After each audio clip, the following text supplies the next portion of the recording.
Hello विद्यार्थी मित्रांनो, या ठिकाणी आज आपण फाउंडेशनमध्ये एक नवीन टॉपिककडे जातो आहेत.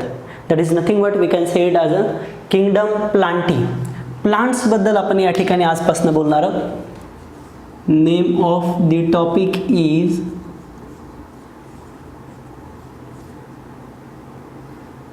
Kingdom plantae.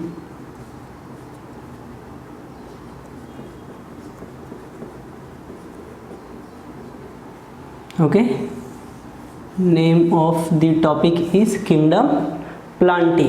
प्लांट्स बद्दल बोलणार आहोत आपण या टॉपिकमध्ये, लक्षात घ्या. Okay, so here in this topic at first we are going to discuss about that general tubular classification of plants, then classification system on the basis of which criteria actually that plants divide, and third one thing is that each and every class in detail form. Okay, या पद्धतीने आपण detail मध्ये जाणार आहोत. तर initially बघून घ्या, या ठिकाणी तुम्ही जर बघितलं तर हे प्लांट्स जे काही असतात त्यांचं क्लासिफिकेशन कसं केलं जातं एक शॉर्ट मध्ये या ठिकाणी आपण बघूया. So what about we can say it as a history of classification. Okay,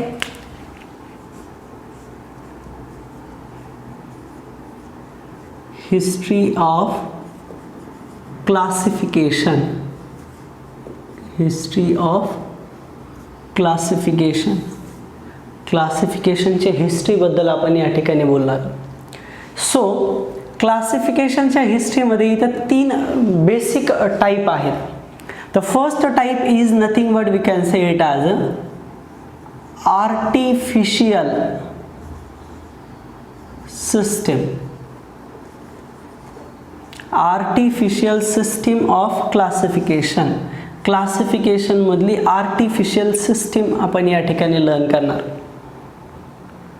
This system was given by the Linnaeus and based on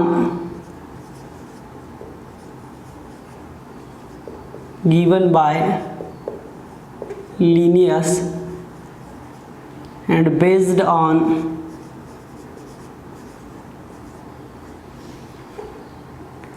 external morphology. External morphology, that is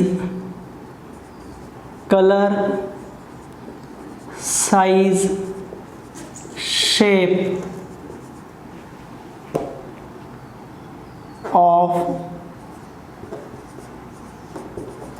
vegetative characters. We know that vegetative characters and reproductive character. तर डोक्यात घ्या, vegetative character या शब्दाचा अर्थ होतो असे गुणधर्म जे डायरेक्ट सेक्शुअल रिप्रोडक्शन मध्ये भाग घेत नाहीत. जसे की झाडांचे पानं, फांद्या, खोड असतील, मुळं असतील, तर हे व्हेजिटेटिव्ह कॅरेक्टर्स, व्हेजिटेटिव्ह पार्ट झाले. आणि रिप्रोडक्टिव्ह पार्ट म्हणजे फ्लोरल बड किंवा flowers. Okay, so based on the external morphology, that is colour, size, shape, vegetative character etcetera, or number of androecium, that is stamen or stamen, that is stamen. तर याच्या बेसिसवर असणारी ही system आहे, तिला artificial system म्हणलं जातं. तर या सिस्टीममध्ये एक ड्रॉबॅक आहे, नो और इक्वल वेटेज. याचा जो ड्रॉबॅक आहे तो ड्रॉबॅक काय आहे? इक्वल वेटेज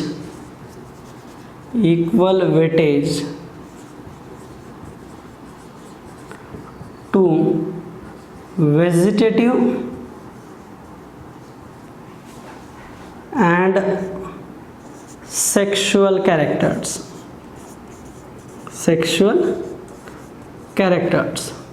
व्हेजिटेटिव्ह आणि सेक्शुअल कॅरेक्टरसाठी इक्वल वेटेज असेल. So this is the drawback for the artificial system. Okay, या पद्धतीनं. तर ही होती आर्टिफिशियल सिस्टीमबद्दल. Now see here what about natural system. Natural system. This natural system was given by Bentham and Hooker. This system was given by Bentham and Hooker. Okay, तर यांनी ही system सांगितली, याला म्हणलं नॅचरल सिस्टीम. आणि या natural सिस्टीममध्ये जर तुम्ही बघितलं तर या नॅचरल सिस्टीममध्ये काय येतं बघा.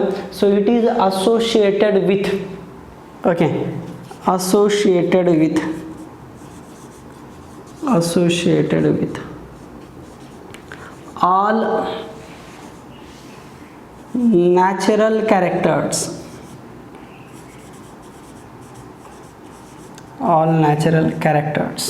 ओके, सगळे जे नॅचरल कॅरेक्टर्स आहेत तर यांच्याबद्दलची असणारी सिस्टीम आहे. तर या सिस्टीमला काय म्हणलं गेलं, नॅचरल सिस्टीम असं म्हणलं गेलं. लक्षात घ्या, all natural characters can be consider is in the natural system. आता नॅचरल कॅरेक्टर म्हणजे काय लक्षात घ्या. In case of natural character we consider, so that is some external internal factors can be considered. Okay, internal external factor consider केले गेले या natural सिस्टीममध्ये. Okay, या नॅचरल सिस्टीममध्ये. So this is very important system, अतिशय महत्त्वाची system आहे. लक्षात घ्या, या सिस्टीममध्ये नॅचरल कॅरेक्टर कन्सिडर केले गेले. ओके, या पद्धतीनं. अजून एक महत्त्वाची गोष्ट बघा याच्यामध्ये. So it is also concern with, we can say it as a related with ultrastructure,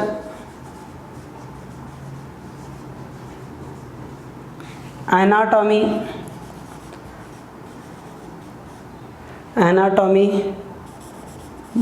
morphology general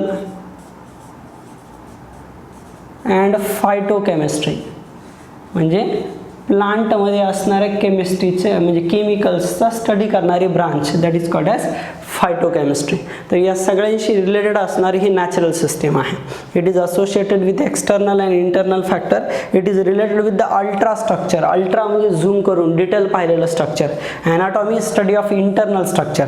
morphology study of external structure. Morph म्हणजे स्ट्रक्चर आणि लॉजी म्हणजे स्टडी, म्हणजे एक्सटर्नल स्ट्रक्चरचा स्टडी करणं, दॅट इज मॉर्फॉलॉजी. आणि internal स्ट्रक्चरचा study करणं, that is called as anatomy. Phytochemistry, that is related with the somewhat the chemicals which are found in plants, त्याचा स्टडी करणं, that is natural system. Number next,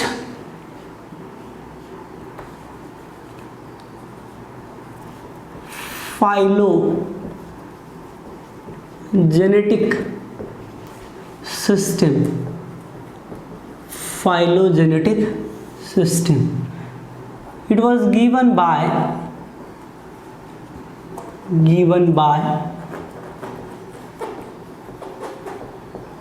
Hutchinson. Okay, this system is associated with, you can say it as the name of scientist, that is Hutchinson. Hutchinson नावाचा शास्त्रज्ञ आहे. त्यांनी ही system या ठिकाणी explain केलेली आहे. लक्षात घ्या. तर या सिस्टीमचं बेसिक जे काही आहे, so given by Hutchinson can explain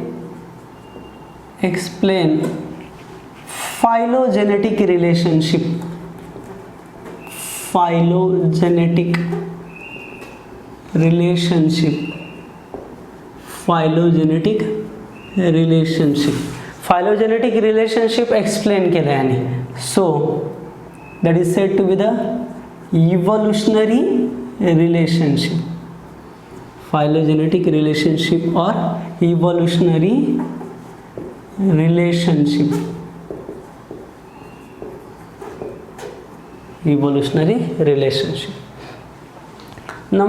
Next thing is that phylogenetic relationshipच्या ह्याच्यामध्ये phylogenetic relationship evolutionary relationship explain केली. So it is concern with we can say it as ही जी काही सिस्टीम आहे लक्षात घ्या फायलोजेनेटिक रिलेशनशिप्सची, तर ही अतिशय महत्त्वाची. या सिस्टीममध्ये काय बघा, in this system actually it helps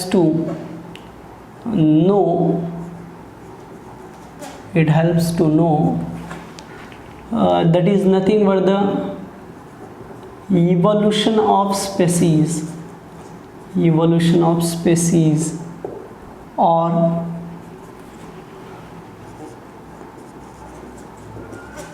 species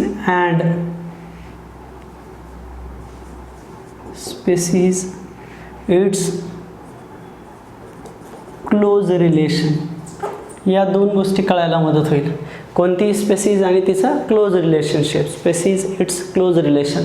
तर या गोष्टी कळायला लागतील या फायलोजेनेटिक सिस्टीमच्या मदतीने. याच्या व्यतिरिक्त या ठिकाणी अजूनही याच्यामध्ये काही सिस्टीम्स आहेत लक्षात घ्या. बेसिकली जर तुम्ही बघितलं तर सायटोटॅक्झॉनॉमी असेल, ही एक पार्ट आहे याच्यातला. This cytotaxonomy is concern with we can say it as a cytological concepts. Cytotaxonomy related with cytological म्हणजे सेल्युलर cytological स्ट्रक्चर्सशी रिलेटेड असेल. म्हणजे सेल साईज, शेप इथपासून ते chromosome number, behaviour etcetera. Okay, याच्याशी निगडीत असेल. आणि नेक्स्ट पार्ट जो आहे तर तो basically that is nothing but the numerical टॅक्झॉनॉमी.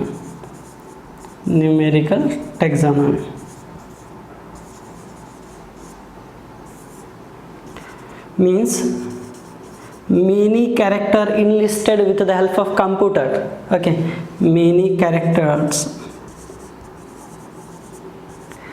listed using computers.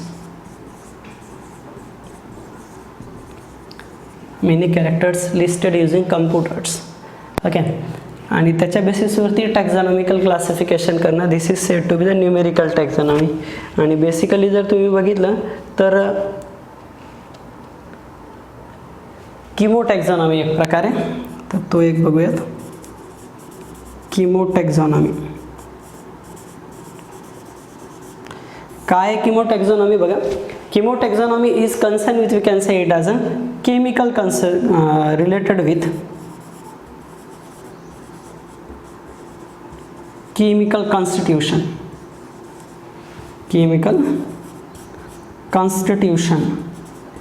in प्लांट्समध्ये असणारे केमिकल कॉन्स्टिट्यूशन या ठिकाणी आपण याच्या मदतीनं लर्न करू शकतो. तर पुन्हा एकदा बघून घ्या. artificial system which was given by Linnaeus, it is related with the external structure like color, size, shape of that leaf, flower, etc. So whether that is related with the vegetative character or that is nothing but the number of stamen or androecium related with the sexual character. So that's why the drawback for this system is nothing but the equal weightage given to the vegetative and sexual characters. Okay, sexual आणि vegetative characters साठी equal weightage दिलं गेलं. Natural system Bentham हुकरनं सांगितली which is associated with all the natural characters which are related with the external and internal factors. It is also related with the ultrastructure, anatomy, morphology and phytochemistry. Phylogenetic system is mainly associated with, you can say it as that phylogenetic relationship, that is said to be the evolutionary relationship. It helps to know about that evolution of some species or the species and its close relation with other species. Okay, so other one terms which are somewhat quite important, that is nothing but the cytotaxonomy related with cytological structure like cell size, cell shape, chromosome number and its behavior, means its function. Okay, numerical taxonomy is concerned with the many character listed using the computer bioinformatics चा part आहे, लक्षात घ्या. कम्प्युटरच्या मदतीने biological tool study करणं. So that chemotaxonomy which is concerned with the chemical constitutions in plants. Chemical जे काय बघायला मिळतात प्लांट्स मध्ये त्याच्याबद्दल असणारा पार्ट आहे, that is said to be the that chemotaxonomy. So just see the all the things which is concerned with the that classification system. Okay.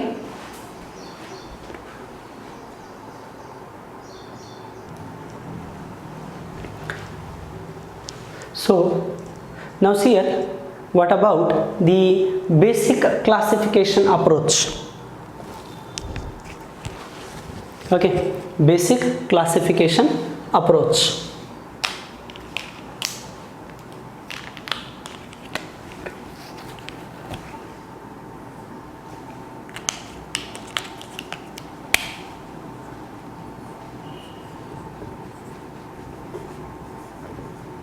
Kingdom,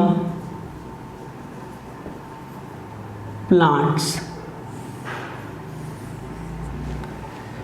It's subdivided into two sub kingdoms. दोन सब kingdom मध्ये याचं classification झालंय. Here which are the two sub kingdoms.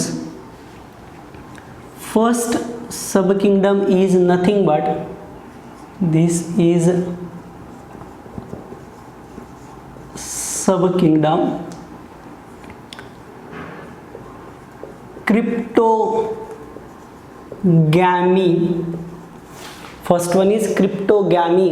Okay, and second one sub kingdom is phanerogamy. Phanerogamy, or we also take it as a cryptogams and phanerogams. Okay, cryptogams and phanerogams, we also take it as a cryptogams and phanerogams. Okay, या पद्धतीने. तर हे दोन सब kingdom आहेत याच्यामध्ये. आता यांना असं का नाव दिलं बघा, तर याचं बेसिक पहिला पॉइंट जो आहे तो असा आहे, द वर्ड क्रिप्टो. क्रिप्टो या शब्दाचा अर्थ होतो हायडन. ओके, अँड गॅम वर्ड याचा अर्थ होतो फ्युजन. ओके, या पद्धतीने क्रिप्टो म्हणजे काय, मग क्रिप्टो या शब्दाचा अर्थ होतो हायडन, दडलेला आहे, लपलेला आहे. आणि गॅम या शब्दाचा अर्थ होतो गॅम म्हणजे फ्युजन. गॅम म्हणजे फ्युजन. म्हणजे क्रिप्टोगॅम या शब्दाचा अर्थ काय झाला लक्षात घ्या, they are seedless plants. Seedless प्लांट्सला या ठिकाणी क्रिप्टोगॅम्स म्हटलं जातं. Means plants without seed, that is said to be the seedless plants, that is cryptogams. And other one, that is nothing but the phanero. Phanero is related with, we can say it as a visible type. Here we just call it as. So seeds are visible. Seeds are visible, and we also call them as a spermatogams, and having naked seeds, or somewhat not naked but seeded plants. In general we call them as a seeded plants. Okay, they bear seeds. Okay, seeded plants आहेत आणि यांना seed नाही आहे, seedless plants आहेत. हे दोघांमध्ये क्लासिफिकेशनचा point आहे. त्याच्यानंतर बघा, this cryptogam which further classified into 3 types. Okay, so which are they, that is nothing but Thallophyta. This is a division, Thallophyta. That is nothing but second one, Bryophyta, and last one, Pteridophyta. Okay, Thallophyta, Bryophyta and Pteridophyta means that seedless plants, बिया नसणारे जे काही झाड आहेत त्यांचं वर्गीकरण 3 गटामध्ये केलं जातं. थॅलोफायटा, ब्रायोफायटा आणि टेरिडोफायटा. याच्यामध्ये जो शेवटचा वर्ड आहे फायटा, तर या फायटाचा अर्थ प्लांट असा होतो. ओके, फायटा या शब्दाचा अर्थ प्लांट्स असा होतो, लक्षात घ्या. ओके, थॅलो म्हणजे थिक असणारा. Okay, Thallophyta. थॅलोफायटाला कॉमनली या ठिकाणी अल्गी म्हणलं जातं. In general we also call it as a algae.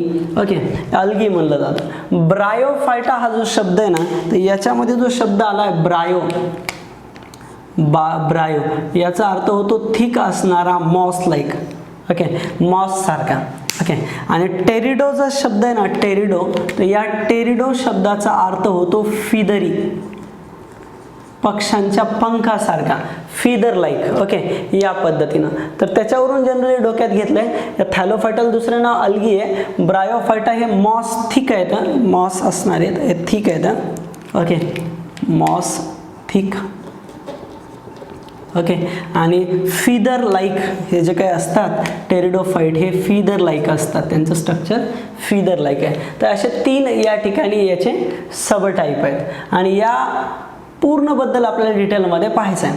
Thallophyta, Bryophyta, Pteridophyta हे बेसिक क्लासिफिकेशन झालं आहे क्रिप्टोगॅमचं. या थॅलोफायटामध्ये आल्गी ज्या आहेत ना, तर या आल्गीचं पुन्हा क्लासिफिकेशन 3 गटामध्ये करतो आपण, 1, 2 आणि 3. पहिला जो प्रकार आहे तर त्याचं नाव आहे क्लोरोफायसी. फायसी म्हणजे अल्गी, क्लोरोफायसी. दुसरा जो प्रकार आहे दॅट इज फिओफायसी, फिओफायसी. आणि तिसरा जो प्रकार आहे त्याचं नाव आहे रोडोफायसी, रोडोफायसी. क्लोरोफायसी, फिओफायसी आणि रोडोफायसी असे 3 या ठिकाणी टाईप आहेत. तर क्लोरोफायसीमध्ये जनरली तुम्ही जर बघितलं तर ही ग्रीन अल्गी आहेत. काय आहेत? Green algae. या फिओफायसी ज्या आहेत ना, तर ह्या आहेत ब्राऊन अल्गी. फिओ शब्द झालेत ना लॅटिन वर्ड, डोक्यात घ्या. पहिलं lecture, chloro green, phaeo brown, brown algae. Okay, आणि रोडो या शब्दाचा अर्थ काय होतोय? Red algae. We take it as a red algae. Okay, तर या प्रकारचा हा पार्ट आहे. या अल्गीचे 3 प्रकार आहेत, क्लोरोफायसी, फिओफायसी आणि रोडोफायसी. ओके, हे जे ब्रायोफाइट्स असतात ना, तर हे ॲम्फिबियन्स म्हणून ओळखले जातात. आपण डिटेलमध्ये नंतर त्यांच्याबद्दल बोलूयातच. ओके, तर या ब्रायोफाइट्समध्ये बेसिकली जर तुम्ही बघितलं तर मॉसेस येतात. दुसरं म्हणजे याच्यामध्ये लिव्हर वर्ड्स येतात, लिव्हर सारखे स्ट्रक्चर असणारे. याच्यामध्ये आणखी हॉर्न वर्ड्स येतात. हॉर्न वर्ड्स कळतं तुम्हाला, फर्न वगैरे याच्याशी रिलेटेड असणारे हे हॉर्न वर्ड्स वगैरे, त्याच्याशी त्याच्या प्रिव्हियस पार्ट म्हणता येईल हॉर्न वर्ड्स वगैरे, तर याच्याशी रिलेटेड येतात ब्रायोफाइटमध्ये. टेरिडोफाइट्स हे जे काही असतात, तर टेरिडोफाइट्स हे फर्स्ट ट्रू व्हेस्कुलार प्लांट आहेत. व्हेस्कुलार प्लांट्स आहेत. यांना व्हेस्कुलार टिश्यू आहेत. आधीच्यांमध्ये व्हेस्कुलार टिश्यू प्रेझेंट नसतात. यांना रूट वगैरे प्रेझेंट आहेत. यांना रूट वगैरे, रूटसारखं स्ट्रक्चर आहेत. यांना तर काहीच नाही आहे, लक्षात घ्या. ओके, या पद्धतीने हे टेरिडोफाइट्स आहेत. टेरिडोफाइट हे जे काही असतात ना, तर यांच्यामध्ये होमोस्पोरस नेचर असतं, नंतर सांगेलच मी. होमोस्पोरस आणि काही सम हे हेट्रोस्पोरस असतात. होमो म्हणजे सारखे आणि स्पोर तुम्हाला कळेल नंतर. स्पोर हे गॅमेटिक कंडिशन असते त्यांची. होमोस्पोरस आणि हेट्रोस्पोरस अशा दोन्ही प्रकार या ठिकाणी बघायला मिळतात. तर आपण फक्त इंट्रोडक्शन बघतोय, जास्त डिटेल नको जायला, तर समजून घ्या या पद्धतीने. आणि हे जे काही फनेरोगॅम आहेत यांच्यामध्ये जो काही स्पर्मॅटोगॅम वर्ड आहे याचं पुन्हा क्लासिफिकेशन 2 याच्यामध्ये करतो आपण. First one is gymnosperm. Gymnosperm. The word gymno म्हणजे naked, we just call them as a naked seeded. Sperma म्हणजे seed, naked seeded means no ovary, त्यांना ओहरी नाही आहे. सो नो फ्रुट्स, ओहरी नाही आहे त्याच्यामुळे त्यांना फ्रुट्स नाही आहेत, लक्षात घ्या. म्हणून तुम्ही यांना असंही म्हणता फनेरोगॅम्स. फनेरोगॅम्स without ovary, without ovary. So this is very important point. So just keep in mind what about the gymnosperm. Other one term that is related with the angiosperm. Angiosperm, अँजिओ म्हणजे व्हेसल, ओके, जशा blood vessel असतात तसा अँजिओ म्हणजे vessel. तर याचा अर्थ आहे seeds inside to fruit. Seed कुठे येतं? फ्रूटच्या आतमध्ये. Seeds inside fruit that is angiosperm. याला अँजिओस्पर्म म्हणतो आपण. सीड हे फ्रूटच्या आतमध्ये बसलेले आहेत, लक्षात घ्या. ओके, आणि बेसिकली यांना कॉमनली काय म्हणलं जातं बघा, commonly non as flowering plants. काय म्हणलं जातं? Flowering plants. ओके, फुलं येणारे वनस्पती म्हणतो आपण त्यांना, फ्लावरिंग प्लांट्स म्हणतो कॉमनली यांना. त्यांच्यातही या अँजिओस्पर्ममध्ये पुन्हा आणखी डिटेलमध्ये जर गेलं तर तुम्हाला दोन प्रकार बघायला मिळतात याच्यामध्ये. एकाला म्हणलं जातं मोनोकॉट आणि दुसऱ्याला म्हणलं जातं डायकॉट. याच्याबद्दल आपण डिटेलमध्ये नंतरच बघणार आहोत. तसं यांचं एक क्लासिफिकेशन आहे, यांचं पण आहे. या जिम्नोस्पर्ममध्ये एखाद दुसरं एक्झाम्पल वाटलंच तर सांगतो. सायकस, जिंकगो, हे त्याचे एक्झाम्पल सांगेल. जिंकगो बायलोबा असेल, सायकस असेल, पायनस असेल, हे काय आहेत तुम्हाला डिटेलमध्ये नंतर कळेलच. हे फक्त जस्ट आउटलाईन आहे, लक्षात घ्या. हे पूर्ण आउटलाईन आहे या चॅप्टरची. कसा आहे हा चॅप्टर, याच्यामध्ये काय काय पाहायचं आहे त्याच्याबद्दलची आउटलाईन आहे, किंवा वर्गीकरण कसं केलं गेलं त्याच्याबद्दल एक आउटलाईन आहे. डिटेलमध्ये डिस्क्रिप्टिव्ह मॅनरमध्ये बघत असताना आपण क्रिप्टोगॅम डिटेलमध्ये, थॅलोफायटा, नंतर त्याचं क्लासिफिकेशन, ब्रायोफाईट त्याचं डिटेल क्लासिफिकेशन, कॅरेक्टर्स सगळं. ओके, त्या वेळेला बघूयात. आणि याचं इकॉनॉमिकल इम्पॉर्टन्स सुद्धा आपल्याला बघायचं. अतिशय महत्त्वाच्या त्या थॅलोफायटाच्या काही व्हरायटी, ब्रायोफायटाच्या, टेरिडोफायटाच्या, प्रत्येक प्लांट्स हे आपल्यासाठी या ठिकाणी अतिशय महत्त्वाचे. तुम्ही जर जुने या ठिकाणी जर काही सायंटिस्ट जर पाहिले, लक्षात घ्या, आयुर्वेदामध्ये सुश्रुत असतील, चरक असतील, किंवा या ठिकाणी इतरही वेगवेगळे जे काही शास्त्रज्ञ, थिओफ्रस्टस वगैरे, यांनी सांगितलेले की प्लांट्स हे अतिशय महत्त्वाचे आहेत. लक्षात घ्या, प्लांट्सपासून मिळणारे वेगवेगळे मेडिसिनल युजेस यांच्यावरती आपलं आयुर्वेद डिपेंड आहे, लक्षात घ्या. तर त्याच्याबद्दल आपण पुढे गेल्याच्या नंतर बघणार आहोत वेगवेगळ्या व्हरायटीज आणि त्यांचे युजेस, लक्षात घ्या. मॉडर्न सायन्समध्ये सुद्धा या ठिकाणी अगदी खूप मोठ्या वेगवेगळ्या प्रकारच्या केमिकल्स या ठिकाणी प्लांट्सपासून आयसोलेट केले जातात आणि त्यांचा मेडिसिन म्हणून वापर केला जातो. आणि इथं जर तुम्ही बघितलं तर आजही वेगवेगळे जे काही डे टू डे लाईफमधले केमिकल्स असतील, जस्ट लाईक आगार आगार असेल, चेरी जेली वगैरे प्रिपरेशन असेल, जनरली आईस्क्रीम फॉर्मेशन असेल, तर या सगळ्यांमध्ये या प्लांट्स मुळात जनरली आपण यांच्यावरती पूर्णपणे अवलंबून आहोत सर्व गोष्टींसाठी, लक्षात घ्या. ओके, जनरली तुम्ही जर बघितलं तर ऑक्सिजनपासून ते खाण्यापिण्यापर्यंत सर्व गोष्टींसाठी इनडायरेक्टली आपण प्लांट्सवरती डिपेंड्स आहेत. तर त्याच्यामुळे यांना थोडंसं सिरियसली आणि व्यवस्थित कळून घ्या, लक्षात घ्या. रट्टा मारणं हा आपला उद्देश नसावा. मी पुन्हा एकदा सांगतोय, आपल्याला कन्सेप्ट क्लिअरन्ससाठी महत्त्वाचं आहे. आणि तुम्ही जस्ट 10वी पास आउट केलंय म्हणून मला थोडंसं डिटेलमध्ये जास्त जाता येत नाही, लक्षात घ्या. मला एक आउटलाईन फक्त तुम्हाला सांगावी लागते. आणि हे झाल्याच्या नंतर मात्र आपण 11th या ठिकाणी अगदी डिटेलमध्ये हे सगळे भाग बघणार आहोत. एक आउटलाईन म्हणून ही फक्त सिरीज आहे. आणि सगळ्यात महत्त्वाची गोष्ट या ठिकाणी समोरासमोर असल्याच्या नंतर जे काही व्ह्यू असतो किंवा जी थेरी असते ती खूप चांगल्या पद्धतीने या ठिकाणी आणखी सांगता येतं. व या व्हिडिओच्या फॉर्ममध्ये जनरली तुम्ही बघत असताना काय असतं बघा, की कम्युनिकेशन हे फक्त आमचं आणि कॅमेरेशी आहे. त्याच्यामुळे तिथं एक नॉन लिव्हिंग आणि एक लिव्हिंग यांचं जे रिलेशन आहे हे एवढं घट्ट असू शकत नाही, चांगल्या पद्धतीने असू शकत नाही. त्याच्यामुळे जनरली तुम्ही जर बघितलं तर माझ्या ज्या पूर्ण गोष्टी असतील याच्याशी रिलेटेड त्या तुम्हाला आणखी डिटेलमध्ये क्लासरूममधल्या लेक्चरमध्ये कळायला लागतील, किंवा हा सगळा भाग त्याच्याशी निगडीत असेल, लक्षात घ्या. मी तशाही क्लासरूम नोट्स तुम्हाला प्रोव्हाइड केल्यातच, लक्षात घ्या, त्या सेक्शनशी रिलेटेड. तर पूर्णपणे बघून घ्या हा भाग. या ठिकाणी हा जो पार्ट आहे क्लासिफिकेशनचा हा या ठिकाणी संपतोय. आता आपण जाणार आहोत डिटेलमध्ये 1 by 1 एकाबद्दल एकदम डिस्क्रिप्टिव्ह मॅनरमध्ये. So just see that all the things.